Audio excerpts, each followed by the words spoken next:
La veille de mon mariage, je me tenais devant sa porte, bouquet à la main, robe sous le bras, répétant le sourire que je lui adresserais. Je voulais le surprendre. Au lieu de cela, je me suis surprise moi-même, car juste avant de frapper, j'ai entendu sa voix, basse, nerveuse. Elle me fait entièrement confiance, a-t-il dit. Ma main s'est figée. La voix de son père a suivi, calme et assurée. Bien. Demain, elle apporte son héritage dans cette maison. Après la cérémonie, il est à nous. Tout. Je n'ai pas respiré. Je n'ai pas cligné des yeux. Sa mère a renchéri, riant doucement, comme s'il s'agissait d'une plaisanterie de famille. Elle croit se marier par amour. Pauvre fille. Pauvre fille. C'était moi. Le poids de ces mots m'a transpercé la poitrine, plus tranchant que du verre. Mes jambes ont failli flancher. Mais au lieu de faire éruption, au lieu de crier, je me suis retiré dans l'ombre et j'ai laissé le silence m'envelopper. Ce silence m'a sauvé, car la rage hurle, mais la vengeance murmure. Nous nous sommes rencontrés 2 ans plus tôt lors d'un gala de charité. Il était magnétique, raffiné, chacun de ses gestes répétés et pourtant charmant. J'étais sous son charme, assez naïf pour croire aux contes de fées. Il souriait comme si j'étais la seule personne au monde.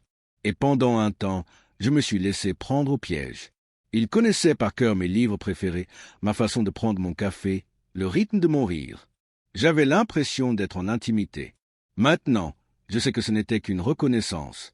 Il m'a fait sa demande sous le vieux chêne, derrière la propriété familiale. J'ai pleuré, j'ai dit oui, j'ai cru à l'éternité. Mes parents ont porté un toast à notre santé ce soir-là, le verre levé avec fierté. Ils ne sont plus là, et avec la fortune qu'ils voulaient voler. Les signes étaient là, de petites fissures dans le masque. Son téléphone toujours face cachée. Des appels chuchotés qu'il qualifiait de professionnels. La façon dont ses yeux s'illuminaient, non pas quand il me voyait, mais quand j'évoquais le testament de mes parents. J'ai fait comme si de rien n'était. Je voulais lui faire confiance. J'en avais besoin. Mais la vérité se moque de nos besoins. Elle se manifeste quand on s'y attend le moins, comme à sa porte la veille du mariage. Je n'ai pas fui. Je n'ai pas annulé. Cela aurait été trop clément. La trahison mérite des conséquences. Ce soir-là, assise dans ma voiture, les mains crispées sur le volant, je respirais profondément. Ma rage s'est muée en une lucidité plus aiguë.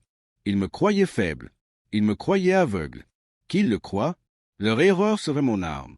J'ai appelé mon avocat à l'aube, modifié mon testament, rectifié mes comptes. Ce qui m'appartenait est devenu intouchable. Il m'épouserait demain et n'hériterait que de cendres. Mais cela ne suffisait pas. L'argent se remplace. L'orgueil? Non. La cérémonie était parfaite. Rose blanche, lueur des bougies, un quatuor à cordes. Il me regardait avec cette même adoration apprise par cœur. Et je lui rendais son regard, souriant si doucement que personne ne se doutait qu'à l'intérieur, j'affûtais ma lame. Nous avons signé les papiers, échangé les alliances, les invités ont applaudi. Ses parents ont applaudi comme des vainqueurs. Ils ignoraient que la guerre était déjà perdue. C'est à la réception que j'ai choisi de frapper. Le champagne coulait à flots, les discours se succédaient. Quand ce fut mon tour, je me tenais en bout de table, un verre à la main, le voile effleurant ma joue. Mon cœur battait la chamade. Je tiens à remercier chacun d'entre vous d'être présent ce soir, commencez-je d'une voix douce et calme. Et surtout, mon nouvel époux, qui m'a montré le vrai sens du partenariat. Il sourit, trop sûr de lui, tellement sûr de lui, poursuivis-je, que la veille au soir, il avait expliqué à ses parents en détail comment il comptait s'emparer de tout ce que ma famille m'avait laissé.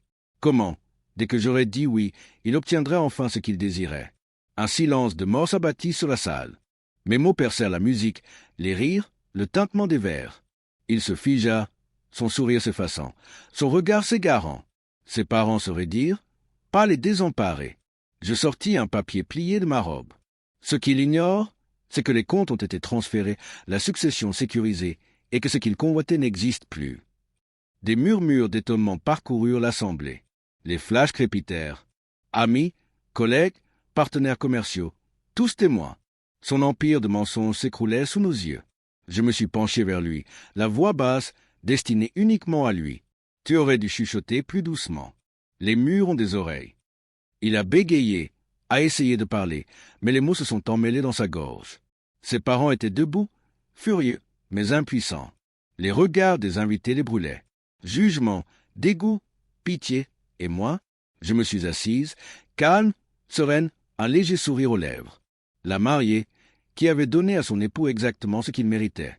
À minuit, les invités étaient partis. La maison était silencieuse.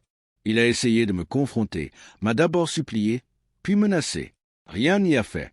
J'avais déjà demandé l'annulation du mariage. Au matin, il serait marié depuis moins d'un jour. Un marié sans épouse, un voleur sans butin.